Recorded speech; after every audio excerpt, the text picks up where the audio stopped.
สิจังเกิดเปลี่ยวไว้ในพระองค์มันฟื้นแก่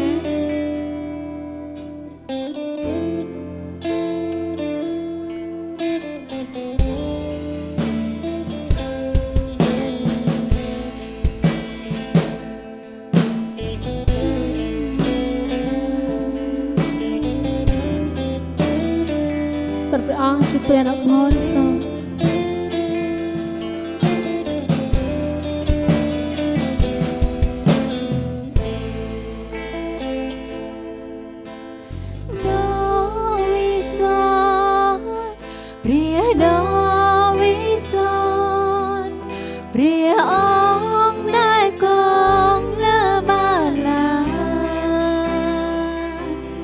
ตรงเป็นดอยอ้อมนาเจ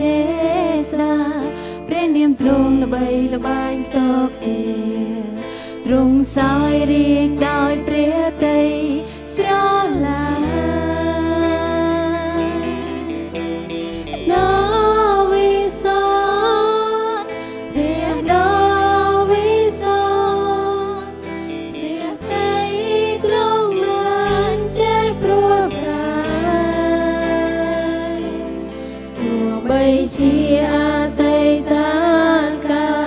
อนาคตอยู่อย่างนาไกลตรงสายเรียงได้เปรียเตยสลาตรงซ้ำนั่งต่อตัวกาลังน้ำกา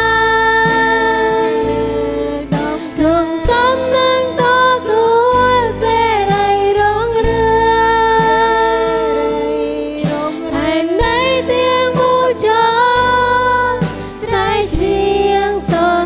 ตรงเลิกเปลี่ยนเนียมตรงละเปลี่ยนดาวิส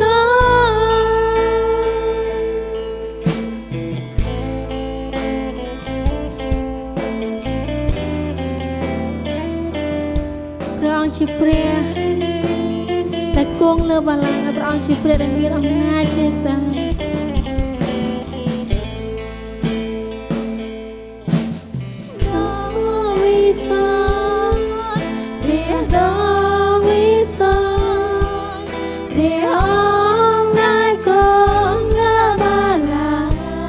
ตรงเป็นดอยอำนาจเจสดาเป็นดอยอำนาจเจสดาเปลี่ยนเนียมตรงใบบานตกตีตรงสายเรียงนายเปรียเตยสลาดาวิสานดาวิสานเปรียดาวิสานประเทศว่าพระองค์แช่ปลุกเราตัวใบเชียอาไตตะการตัวใบเชียอาไตตะ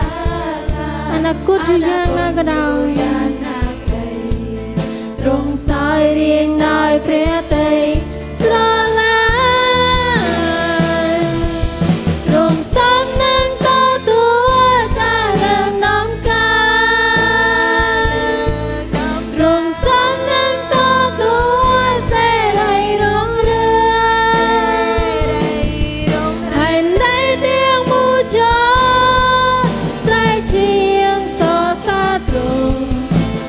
เลิกเปลี่ยนเนียมตรงละตรงซ้ำนั่งต่อตัวกาเลิงน้องกาตรงซ้ำนั่งต่อตัวเสไรร้องเรื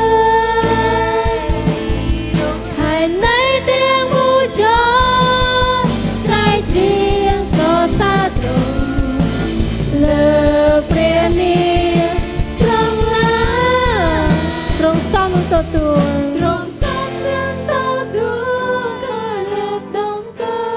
นเอเมนซ้ำนั่งต่อตัวเสไรร้องเรือเอเมนพระให้ได้เตียงบูชาใส่เทียนสาสะตรงเลิกเปลี่ยนเนียมตรงละตรงซ้ำนั่งต่อตัว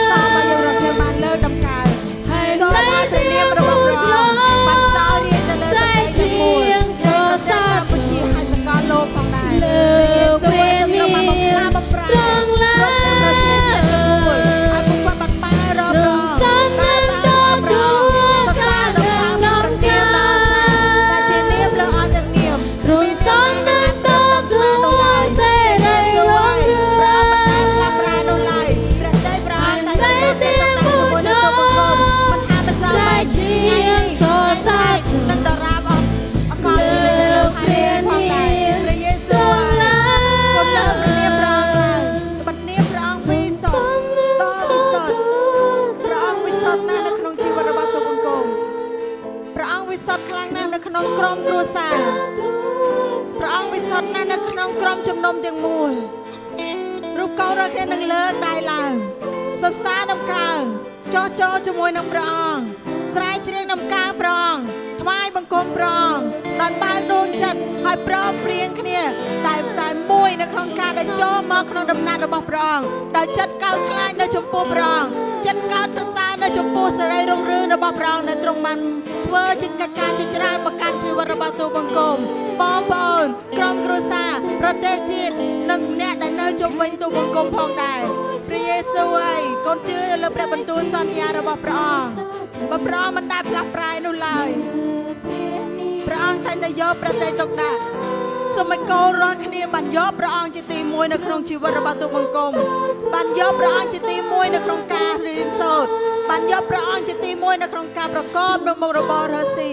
បានយកព្រះអង្គជាទីមួយនៅក្នុងការដែលទូបង្គំរាល់គ្នាចេញធ្វើបនកិច្ចណាមួយព្រះយេស៊ូវឲ្យត្បិតអំណាចនិងព្រះនាមរបស់ព្រះអង្គបានយកឈ្នះនៅគ្រប់សេចក្តីល្បួងនិងអរិយសាតាំងទាំងឡាយផងដែរព្រះយេស៊ូវឲ្យកូនជឿលើព្រះអង្គកូនជឿលើអំណាចចេស្តារបស់ព្រះអង្គត្បិតនាមទ្រង់វិសុទ្ធព្រះអង្គវិសុទ្ធណាស់ព្រះអង្គបរិសុទ្ធណាស់នៅក្នុងជីវិតរបស់ទូបង្គំរាល់គ្នាកូនសរសើរដំណើរព្រះអង្គកូនអរព្រគុណព្រះអង្គសម្រាប់គ្រប់ទាំងព្រះលហិតរបស់ព្រះអង្គសេរីរុងរឿងរបស់ព្រះអង្គព្រះគុណរបស់ព្រះអង្គបានប្រទានមកកាន់ជីវិតរបស់ទូបង្គំបើសិនជាបងប្អូនរបស់ទូបង្គំមិនបានដឹងពីការអស្ចារ្យពីការការពារដែលព្រះអង្គបានធ្វើការរយៈពេល6ថ្ងៃនេះប៉ុន្តែសូមឲ្យបងប្អូនមកសញ្ជឹងគិតថាគ្រប់ទាំងដង្ហើមរបស់បងប្អូនដែលមានគឺសត្វតែជាព្រះគុណរបស់ព្រះអង្គដែលទ្រង់បានផ្ដល់មកកាន់បងប្អូនសូមបងប្អូនបានចេះថ្វាយគ្រប់ទាំងដង្ហើមដកចេញចូលក្រុមគ្រួសាររបស់បងប្អូនមានសេចក្តីសុខសាន្តពេញដោយសេចក្តីស្រឡាញ់ពេញដោយសេចក្តីអំណរហើយបងប្អូននៅតែមានពេលវេលានៅក្នុងការដែលចូលមកថ្វាយបង្គំព្រះអង្គនេះគឺជាព្រះគុណដែលព្រះអង្គបានផ្ដល់មកកាន់ជីវិតរបស់យើងរាល់គ្នា